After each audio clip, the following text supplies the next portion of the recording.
সামনে কঠিন সময়, সজাগ না থাকলে ক্ষতিগ্রস্ত হবে দেশ ও ভবিষ্যৎ প্রজন্ম। জিয়াউর রহমানের শাহাদত বার্ষিকীর আলোচনায় প্রধানমন্ত্রী। ইশতেহার বাস্তবায়নে বিএনপির সব পর্যায়ের নেতাকর্মীর সহযোগিতা কামনা। আমাদের সামনে প্রথমত একটি অত্যন্ত কঠিন সময় অপেক্ষা করছে।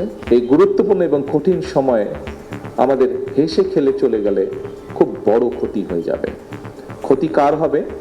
ক্ষতিটি হবে দেশের, ক্ষতিটি হবে আপনার ভবিষ্যৎ প্রজন্মের। শহীদ জিয়া যেভাবে দেশকে গঠন করতে চেয়েছিলেন, আমরা সে ধারায় চেষ্টা করছি দেশকে আজকে পরিচালনা করতে। দেখছিলেন প্রধান শিরোনাম। সন্ধ্যার সময়ের সঙ্গে আছি আমি ওমর ইনাল। এবার অন্যান্য শীর্ষ সংবাদ। শিশু রামিসা ধর্ষণ হত্যা মামলার অভিযোগ গঠনের শুনানিকাল। আসামির সর্বোচ্চ শাস্তির আবেদন করবে রাষ্ট্রপক্ষ, জানালেন আইনমন্ত্রী।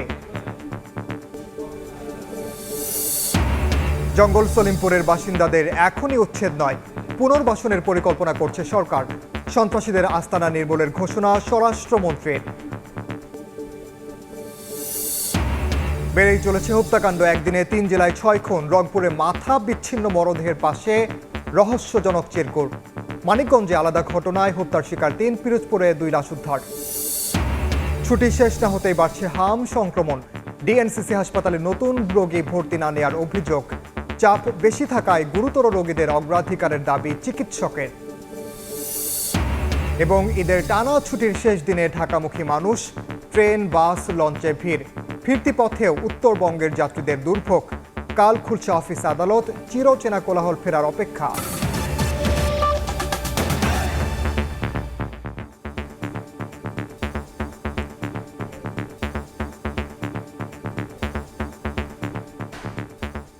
সামনে গুরুত্বপূর্ণ ও কঠিন সময় অপেক্ষা করছে। হেসে খেলে পার করলে ক্ষতিগ্রস্ত হবে দেশ। রাজধানীতে শহীদ রাষ্ট্রপতি জিয়াউর রহমানের শাহাদত বার্ষিকীর আলোচনায় এমন মন্তব্য করেছেন প্রধানমন্ত্রী তারেক রহমান। জিয়াউর রহমানের কঠোর ও সততার পথ অনুসরণ করে দেশকে এগিয়ে নিতে হবে বলেও জানান তিনি। ইশতেহার বাস্তবায়নে বিএনপির সব পর্যায়ের নেতাকর্মীদের সক্রিয় হওয়ার আহ্বান জানান সরকার প্রধান। বাংলাদেশ জাতীয়তাবাদী দল বিএনপি আয়োজন করেছে ৪৫তম মৃত্যুবার্ষিকী উপলক্ষে রাজধানীর কৃষিবিদ ইনস্টিটিউটে আলোচনা সভায় সরকারের মন্ত্রী ও দলের শীর্ষ নেতারা স্মরণ করেন বিএনপির প্রতিষ্ঠাতা শহীদ প্রেসিডেন্ট জিয়াউর রহমানকে। স্মৃতিচারণ করেন তার দীর্ঘদিনের সহযোদ্ধা সহকর্মীরা। প্রধানমন্ত্রী তারেক রহমানও স্মরণ করেন শৈশবে বাবার সঙ্গে কাটানো স্মৃতি। অনেক ত্যাগ তিতিক্ষার পর জনগণের রায়ে সরকার গঠন করেছে বিএনপি। তবে সরকার প্রধান সতর্ক করে বলেন, আগামীর দিনগুলো কঠিন ও গুরুত্বপূর্ণ। সজাগ না থাকলে ক্ষতি হবে দেশ ও ভবিষ্যৎ প্রজন্মের। আমাদের সামনে প্রথমত একটি অত্যন্ত কঠিন সময় অপেক্ষা করছে। আমাদের সামনে একই সাথে অত্যন্ত একটি গুরুত্বপূর্ণ সময় অপেক্ষা করছে। এই গুরুত্বপূর্ণ এবং কঠিন সময়ে আমাদের হেসে খেলে চলে গেলে খুব বড় ক্ষতি হয়ে যাবে। ক্ষতি কার হবে? ক্ষতি আপনার হয়তো হবে না, ক্ষতিটি হবে দেশের, ক্ষতিটি হবে আপনার ভবিষ্যৎ প্রজন্মের। অর্থাৎ ভবিষ্যৎ প্রজন্ম কিন্তু আপনারই উত্তরাধিকার। তারা বিএনপির নির্বাচনী ইশতেহার বাস্তবায়ন করে সরকারকে সফল করতে দলকে সাংগঠনিকভাবে সহযোগিতার আহ্বান জানান তারেক রহমান।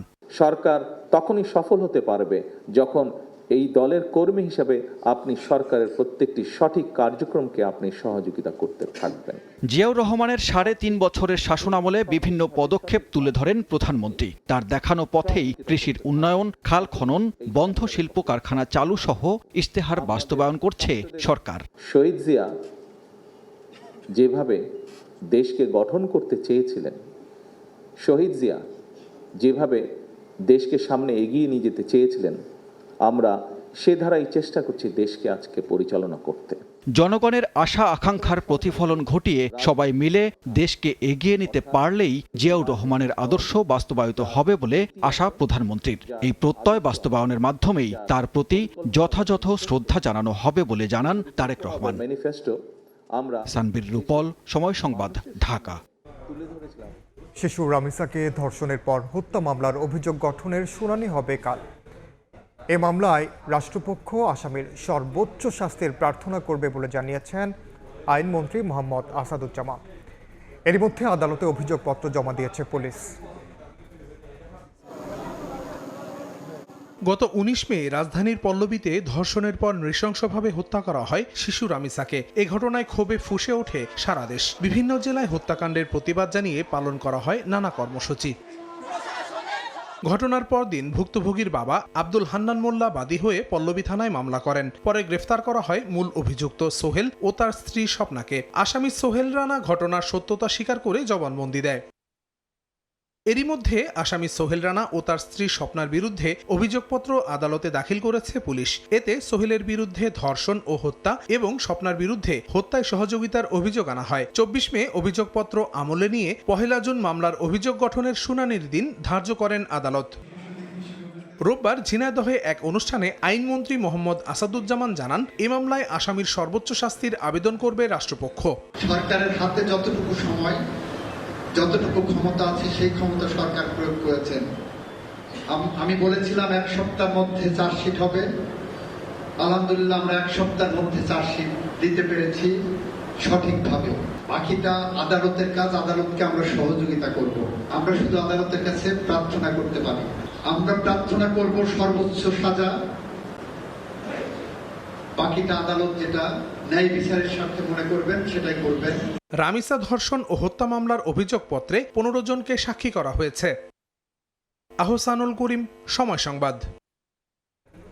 চট্টগ্রামের জঙ্গল সলিমপুর আর সন্ত্রাসীদের অভয়ারণ্য থাকবে না বলে জানিয়েছেন স্বরাষ্ট্রমন্ত্রী সালাহ উদ্দিন আহমদ।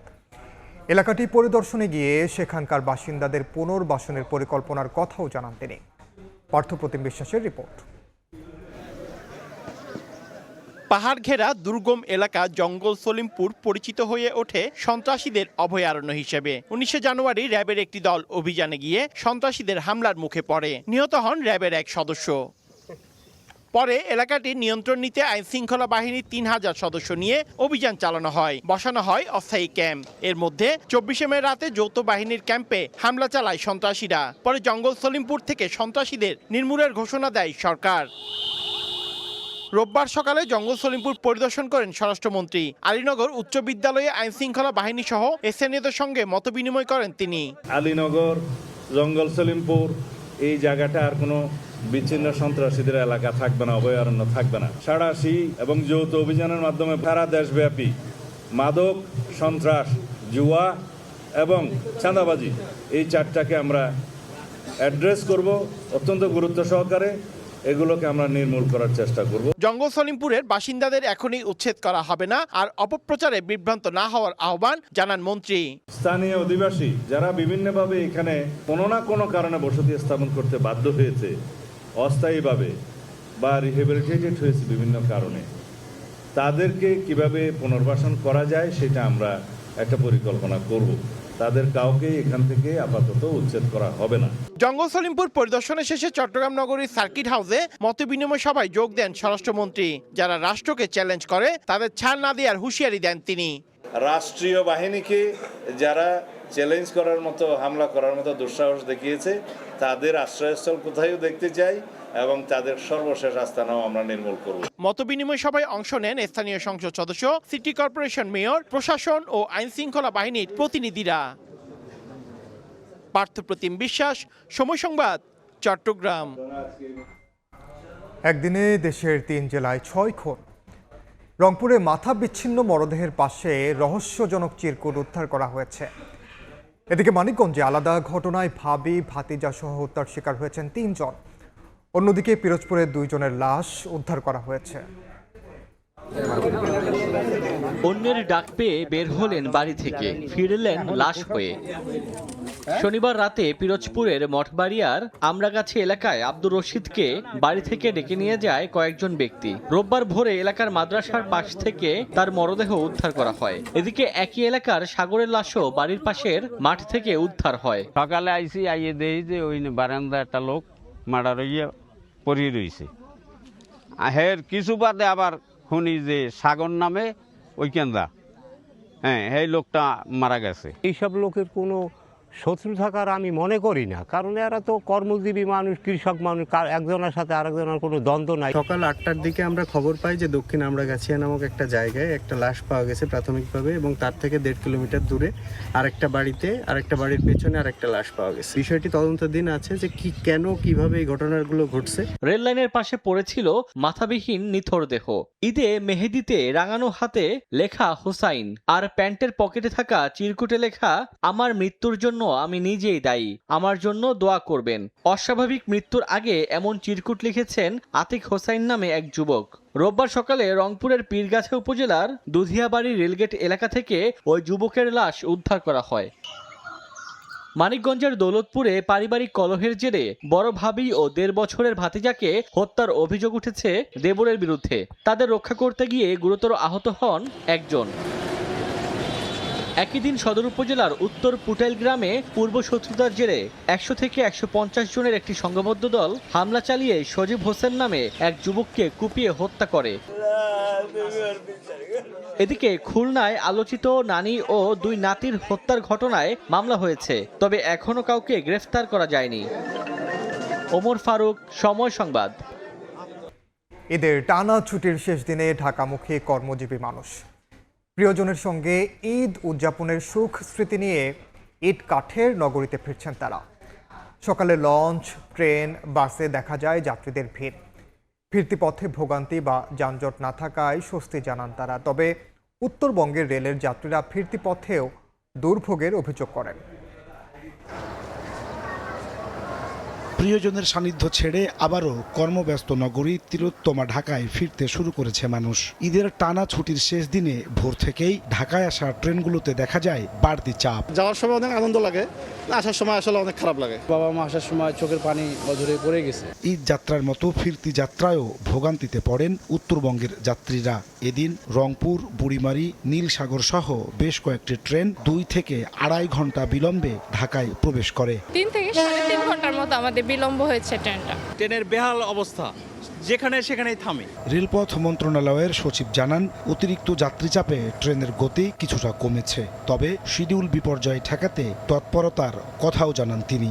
স্পিড কন্ট্রোল করা হয়েছে যাত্রীদের নিরাপত্তার স্বার্থে আমরা এই জন্য কিছু ট্রেন আমাদের যাত্রা বিলম্বিত হয়েছে। ঈদ ছুটির শেষ দিনে সদরঘাট লঞ্চ টার্মিনালেও ছিল যাত্রী চাপ। ভোরের আলো ফোটার আগেই দক্ষিণ পশ্চিমাঞ্চলের 21 জেলার মানুষের পদচারণায় মুখর হয় টার্মিনাল। ছিল না বাড়তি ভাড়া আদায়ের তেমন কোনো অভিযোগ। ভাড়াও বেশি নিছে না, আগের যে ভাড়া ওটাই।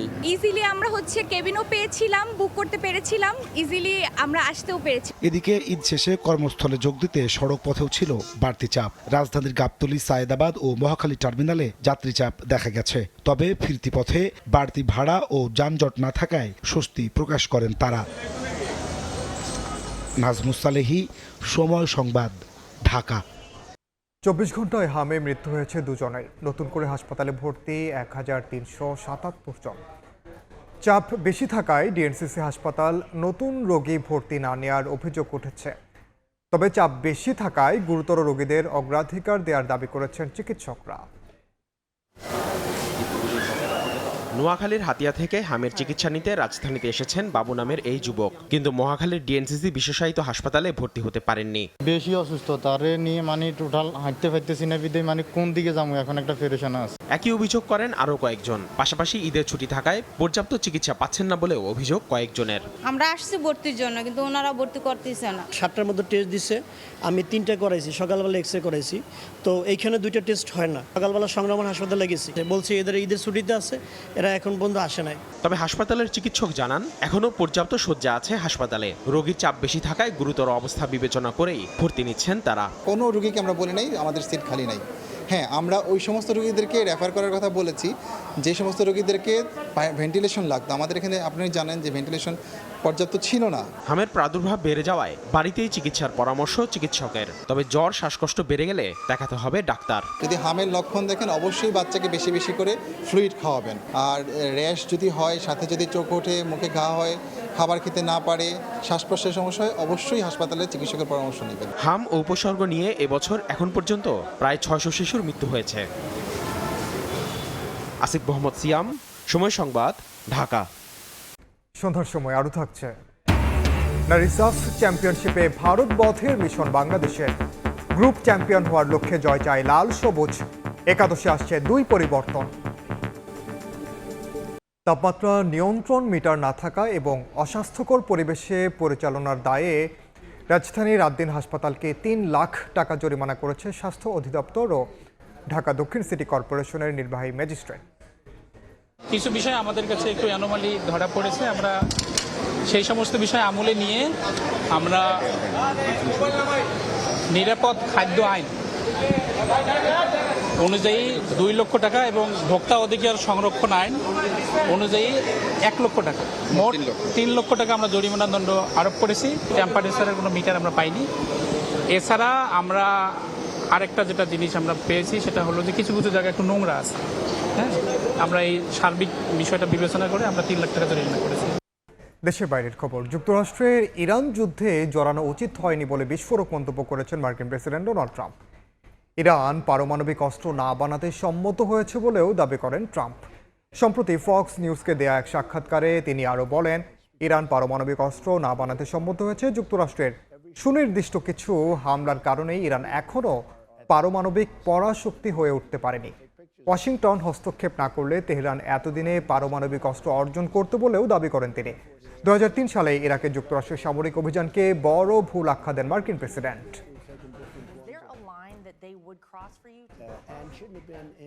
খেলার খবর। সাফ চ্যাম্পিয়নশিপে নিজেদের গ্রুপ পর্বের শেষ ম্যাচে কিছুক্ষণ পর স্বাগতিক ভারতের মুখোমুখি হবে ডিফেন্ডিং চ্যাম্পিয়ন বাংলাদেশ। নিয়ম রক্ষার ম্যাচ হলেও ভারতকেও হারিয়ে গ্রুপ সেরা হয়ে সেমিফাইনালে যেতে চায় লাল সবুজ। গোয়ায় ম্যাচ শুরু রাত 8টায়। আসরের প্রথম ম্যাচে মালদ্বীপের বিপক্ষে 4-2 গোলে জয় পায় বাংলাদেশ। তবে সে ম্যাচে অনেক সুযোগ নষ্ট করায় সমালোচনায় পড়তে হয় বাটলারের দলকে। ভারতকে হারিয়ে গ্রুপ সেরা হয়ে সেমিফাইনালে যাওয়ার লক্ষ্য বর্তমান চ্যাম্পিয়নদের। আক্রমণে গুরু দায়িত্ব নিতে প্রস্তুত আনিকা। অফ ফর্মে থাকা ঋতুপর্ণা চাকমাকে নিয়ে আলাদা সেশন করেছেন fitness coach Cameron Lord. Blue টাইগ্রেসদের বিপক্ষে ম্যাচের আগে অবশ্য নির্ভর বাটলার।